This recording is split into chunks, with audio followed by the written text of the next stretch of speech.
Spinach lasagna in the SunOven is surprisingly easy. I'm sure there are lots of ways to do it, but here's how we do. I'm actually using Egyptian spinach fresh from the garden because it's midsummer and ordinary spinach does not do well here at that time. The stems are a little tough, so we only use the leaves, and I snipped a bunch off. This time we also have a fresh tomato to incorporate.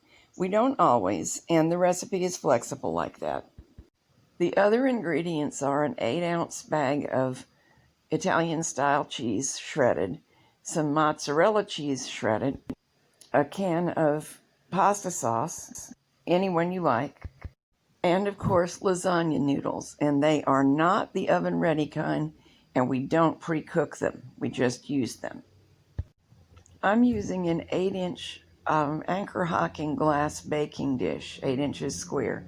Before I had this, I used a black cast iron skillet, and actually they seem to work about the same.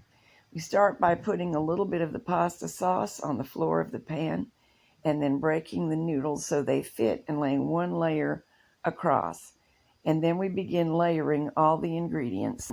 It's not all that fussy a process. If you get an ingredient in out of order, I've never noticed that it did any real harm.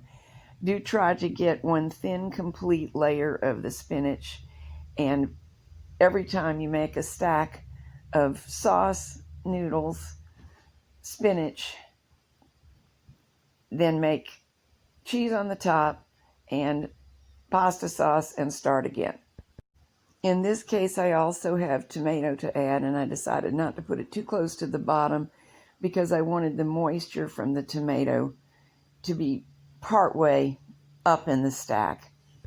I think the whole thing holds together a little bit better if you alternately place the noodles long ways across the pan and crosswise, but I doubt if it's a really critical thing. I just believe it makes it a little bit easier to serve because the layers are interlaced. My family's preference is to use the Italian mixed cheeses throughout the stack and the mozzarella only on the top. I know ricotta is traditional, but we don't like it and we don't use it. If you do like ricotta, that's fine. I'm sure you can do this, but you may need to adjust the moisture a little bit because it's a wetter cheese than any of these others. Just keep stacking the layers. It doesn't really have to be a specific number, whatever works well in the pan.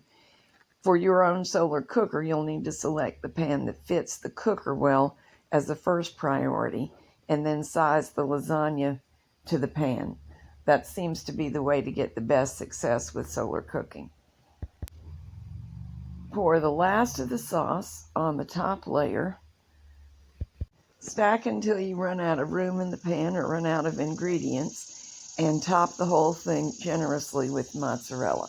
Since we did not pre-cook the noodles, we will need to add a little bit of moisture. Normally using this particular sauce, I add half a cup.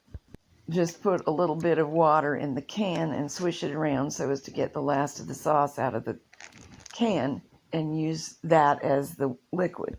Because the tomato is also wet, I decided to use less, 1/4 of a cup approximately. Now we just pop it in the SunOven for a couple of hours. The time will vary with the exact temperature you get, of course. Mine is a very old SunOven, and its normal temperature only goes up to about 235 degrees, which turns out to be plenty. Here, after opening it and putting the lasagna in and fussing with it, it's only reading about 200, but in the sun it climbed right back up. Here it is about half an hour later with the cheese already melting. But that does not mean it's done. Periodically stick a fork into the corner as marked and check on the condition of the noodles. That will really tell the tale. The goal is for them to absorb all of the liquid and for all of the cheese to melt, holding every layer together, but not to get dried out. When that point is reached, set it aside, as you always do with lasagna, to let it all solidify. Weather is not always a predictable friend, and on one occasion while making lasagna, I got about halfway through and a surprise thunder shower came up. When it became obviously inevitable, I rescued the lasagna, was able to slide it into a nonstick skillet successfully, and complete the cooking with a few minutes on the gas burner. And here it is. It was delicious, and the cat likes it too. A note about the fact that I'm using a round lid on a square pan. That was simply out of necessity. It was not a plan. I hoped it would work, but it turns out that it works very well. We have an upgrade kit and some replacement parts ordered for our oven, and when that is complete, I expect we'll be able to shorten our time. Your time will, of course, depend on the specifics of your local conditions and your oven, but as long as you reach a safe cooking temperature, it should be possible.